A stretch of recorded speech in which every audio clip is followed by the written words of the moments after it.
ایک کپڑا پسند ہے، اور یہ بات ہم بخاری شریف پڑھ رہے تھے، استاذی و استاذ العلماء شیخ الحدیث حضور قبلہ مفتی اعظم پاکستان شیخ الحدیث علامہ عبدالحکیم شریف قادری صاحب رحمۃ اللہ علیہ بخاری شریف، اور آپ نے یہ بات آپ کی بیان فرمانے لگے اللہ حضرت کے خلیفہ ضیاء الدین رحمۃ اللہ علیہ جب حج پر گئے واپس آئے، ایک دکان پر داخل ہوئے، ایک سوٹ پسند آ گیا، کپڑا پسند آ گیا، چلے میں واپس ہندوستان لے کے جاؤں گا۔ فرمانے لگے جب میں لے کے گیا ریٹ فکس ہو گیا، کوالٹی فکس ہو گئی، کپڑا فکس ہو گیا، رنگ فکس ہو گیا، سب کچھ طے ہو گیا نا، تو میں پیسے دینے لگا، دکاندار کہنے لگا قبلہ وہ سامنے دکان پر چلے جائیں۔ کہاں چلے جائیں؟ یہی کلر، یہی کپڑا، یہی کوالٹی، یہی ریٹ، یہی سارا کچھ، وہ سامنے دکان پر چلے جائیں۔ سر ضیاء الدین رحمت اللہ علیہ فرمانے لگے میرے ذہن میں خیال آیا ہو سکتا ہے یہ بھی ان کی دکان ہو، اس لیے مجھے وہاں بجوایا جا رہا ہے، تو پھر فرمانے لگے میں ادھر کیوں جاؤں، بات آپ سے ہوئی ہے تو میں ادھر کیوں جاؤں۔ ضیاء الدین رحمت اللہ علیہ نے ایک پیغام ہمیں دے دیا، فرمانے لگے اس دکاندار نے آہ بھر کر کہا، رو کر کہا، آنکھوں کی تلاوت کر کے اس دکاندار نے کہا، دکاندار کیا کہتا ہے؟ قبلہ جو اللہ نے سارا دن میری قسمت میں رزق لکھنا تھا، مجھے دینا تھا، سارا دن اللہ نے مجھے دے دیا ہے، میں صبح سے دیکھ رہا ہوں اس دکان پر کوئی ایک گاہک بھی نہیں گیا، آپ وہاں جا کے کپڑا خرید لیں تاکہ آج کا رزق وہ بھی اپنے بچوں کے لیے لے کے جائیں۔ ہم تو ایک دوسرے کی دکانوں کے آگے بیٹھے رہے، ہم تو ایک دوسرے کا راستہ روک کر کہتے ہیں ہمارا کام زیادہ چلے، ہمارے لیے یہ بہتر ہو۔ میرے پیارے مصطفیٰ علیہ السلام کیا فرماتے ہیں؟ حضور فرماتے ہیں تیسرا اللہ کا بندہ وہ ہے کہ اللہ کی جنت کہتی ہے یا اللہ یہ بندہ مجھے عطا کر۔ دوبارہ میں ریپیٹ کرنا چاہتا ہوں تاکہ یاد ہو جائے، اللہ کی جنت جس کا انتظار کرتی ہے، پہلا کون ہے؟ قرآن کی تلاوت کرنے والا، دوسرا اپنی زبان کی حفاظت کرنے والا، اور تیسرا بھوکے کو، بولیے بھوکے کو کھانا کھلانے والا۔ صحابہ کہتے ہیں حضور ہم مچل گئے، اب ہمیں بتائیے وہ پانچواں چوتھا بندہ کون سا ہے؟ اللہ کی جنت جس کا انتظار کرتی ہے۔ میرے پیارے مصطفیٰ نے کتنی بڑی بات کی، آج ہم وہ بات کریں، آج ہم وہ کام کریں۔ حضور بتائیے تو صحیح وہ چوتھا بندہ خوش نصیب کون ہے؟ آقا نے فرمایا وہ سے دل اور یان، فرمایا جو عیبوں پہ پردہ ڈالتا ہے اللہ کی جنت کہتی ہے یا اللہ یہ بندہ مجھے عطا کر۔ سبحان اللہ۔ بتائیے عیبوں پہ پردہ ڈالنا کتنا بڑا تھا؟ کبھی ہم دیکھیں تو صحیح عیبوں پہ پردہ ڈالنا کتنی بڑی بات ہے۔ اللہ ستار ہے، جب ہم اپنا نام رکھتے ہیں نا تو ہم کوئی رکھتا ہے محمد ستار، کوئی رکھتا ہے ستار احمد، کوئی کہتا ہے عبدالستار، مگر ستار نام نہیں کوئی رکھتا، اس لیے کہ ستار صرف کس کے ساتھ خاص ہے؟ اللہ کے ساتھ۔ اور ستار ایک مبالغے کا صیغہ ہے۔ فرمایا ستار وہ ہے، کیا ہے؟ فرمایا سب سے زیادہ پردہ ڈالنے والا اللہ ہے۔ میرے مصطفیٰ نے فرمایا تم دوسرے کے عیبوں پہ پردہ ڈالو، تمہارا رب تمہارے عیبوں پہ پردہ ڈالے۔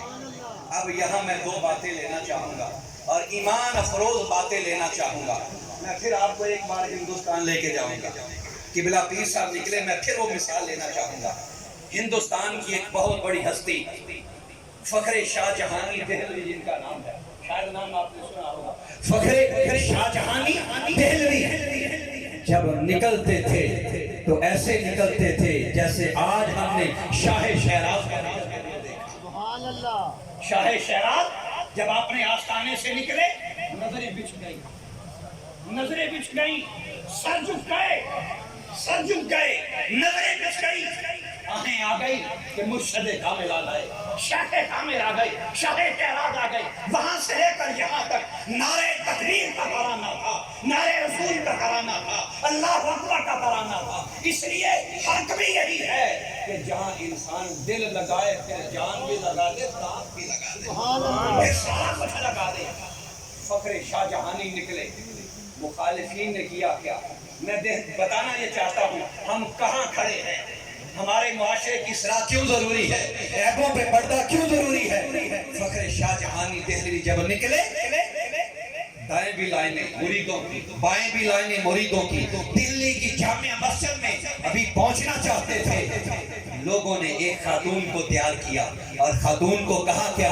خاتون کو کہا جب سرے بازار فخر شاہ جہانی پہنچے تو آپ کو جو پلان ہم نے کیا ہے اس کے مطابق فخر شاہ جہانی کے سامنے آ جانا ہے۔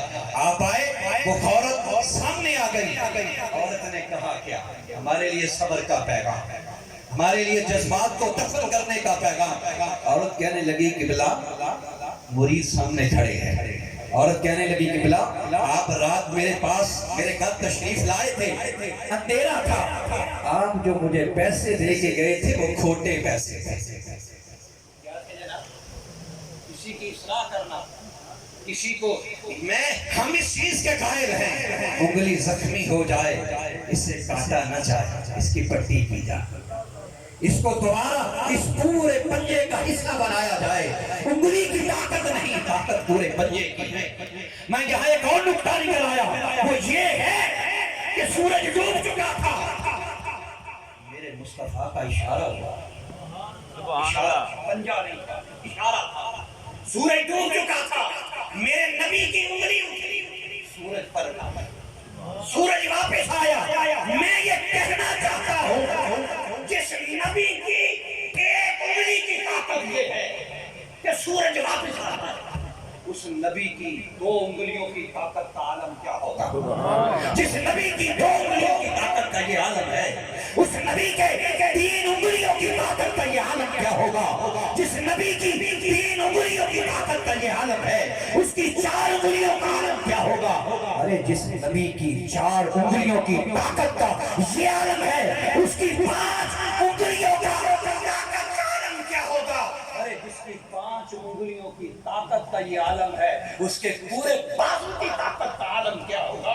ارے جس نبی کے پورے بازو کی طاقت کا یہ عالم ہے، امام الانبیاء کے پورے جسم مبارک کی طاقت کا عالم کیا ہوگا؟ کہ صحابہ کہتے ہیں کہ میرے مصطفیٰ تلوار ابھی اٹھاتے تھے، میلوں جو ہے کافر تھک کر زمین پہ گر جاتا تھا۔ حضرین میں نے یہ کہا انگلی کرتے تو سب کچھ ہو جاتا۔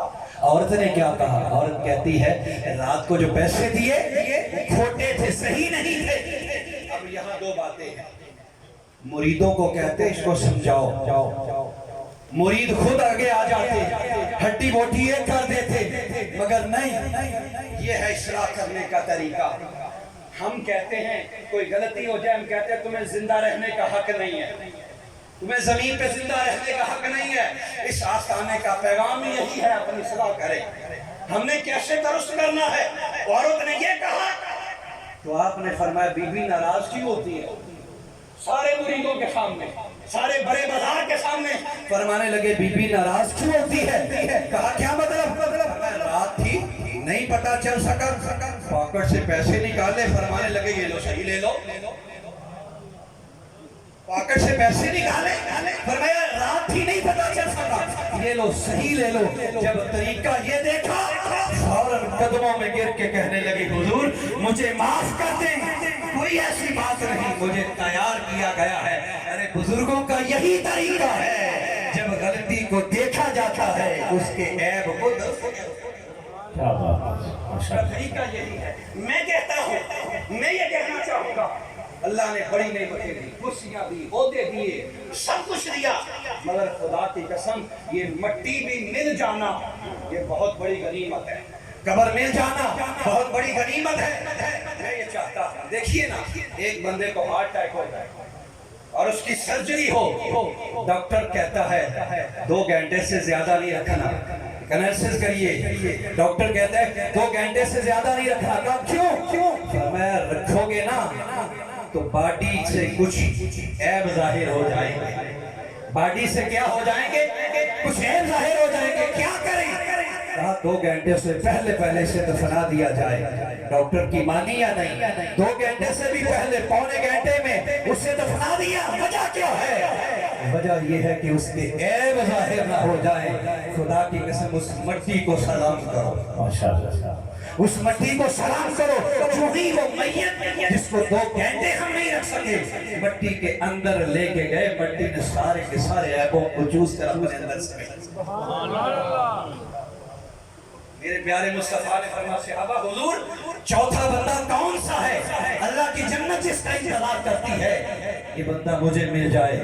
میرے مصطفیٰ نے فرمایا موقعوں سے دل اور یان جو عیبوں پہ پردہ ڈالتا ہے اللہ کی جنت کہتی ہے یا اللہ یہ بندہ کتنے ہوئے جناب یہ یاد رہیں گے یہ جنت مانگتی ہے ہم جنت کو نہیں مانگتے پہلا بندہ کون ہے اولہم ان میں سے سب سے پہلا طالب قرآن کی تلاوت کرنے والا اس زبان کی حفاظت کرنے والا بھوکے کو کھانا کھلانے والا عیبوں پہ پردہ ڈالنے والا چار ہو گئے آخری بات اور شارٹ کٹ کا جا رہا ہوں آخری بات کو چار ہو گئے اب میں یہ کہنا چاہوں گا ہو سکتا ہے پہلے میں کمی ہو کبھی پڑھ لیا کبھی نہ پڑھا ہو سکتا ہے کبھی اس کی حفاظت کر لی کبھی نہ کی ہو سکتا ہے کبھی بھوکے کو کھانا کھلایا کبھی نہ کھلایا ہو سکتا ہے کبھی عیبوں پہ پردہ ڈال لیا کبھی مزہ لے لیا ہو سکتا ہے مگر یاد رکھیں پانچواں وہ بندہ ہے وہ کون ہے پانچواں وہ ہے تو ہم ہیں وہ نہیں تو کچھ نہیں ہماری جان ہے ہمارا ایمان ہے ہماری روح ہے ہمارا جسم ہے ہمارا بال ہے ہمارا انگ ہے ہمارا اٹھنا ہے ہمارا بچھونا ہے ہمارا چلنا ہے ہمارا پھرنا ہے ہمارا سوچنا ہے ہماری سانس ہے ہماری نس ہے ہمارا بال ہے کائنات کا ذرہ ذرہ ہے وہ ہے تو سب کچھ ہے وہ نہیں تو کچھ بھی نہیں کائنات کا ذرہ ذرہ اس میں شامل ہے پوری یونیورسل اس میں شامل ہے بقول امام راضی کے اس پوری یونیورسل میں پوری کائنات میں 48,000 جہاں ہے چرند ہے پرند ہے عالم نباتات ہے شجرات ہے جنات ہے عالم لہوت ہے عالم ملکوت ہے عالم نفوت ہے پوری کائنات میں جو کچھ بھی ہے وہ اس میں ہے اللہ کے فرشتے بھی اس میں ہے حتیٰ کہ خود مالک بھی اس عمل میں ہے یا رسول اللہ بتا تو دیں وہ پانچواں خوش نصیب بندہ کون سا ہے اللہ کی جنت جس کا انتظار کرتی ہے میرے مصطفیٰ نے حدیث پڑھ کے فرما دیا فرمایا من صلی